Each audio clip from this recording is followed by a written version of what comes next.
Well, extreme heat and dry conditions are only fueling raging wildfires on the West Coast. 78 large fires across 13 states blazing through more than 1 million acres. Isabel Rosales reports on the forced evacuations and smoke now visible from those on the East Coast. I really don't know what else to say about this. We've lost everything. Oregon's massive bootleg fire causing power outages, prompting evacuations, and tearing through homes. Well, that was our house. There's our yard. Our truck.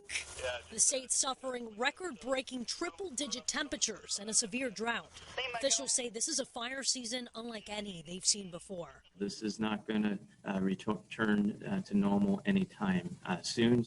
Nearly 475,000 acres scorched in Oregon alone.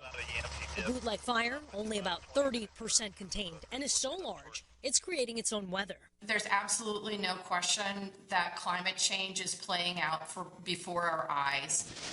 South in California, the Dixie Fire is only 15% contained. Near the Nevada line, the Tamarack Fire slowly moving toward a community. After I looked outside and saw the flames coming over that tree, it was time to burn rubber. Thick wildfire smoke blowing thousands of miles away. In New York City, the sky hazy and orange at sunrise. More than 20,000 firefighters and support personnel are battling the raging wildfires. The mission mighty, with seemingly no end in sight yet. I'm Isabel Rosales reporting.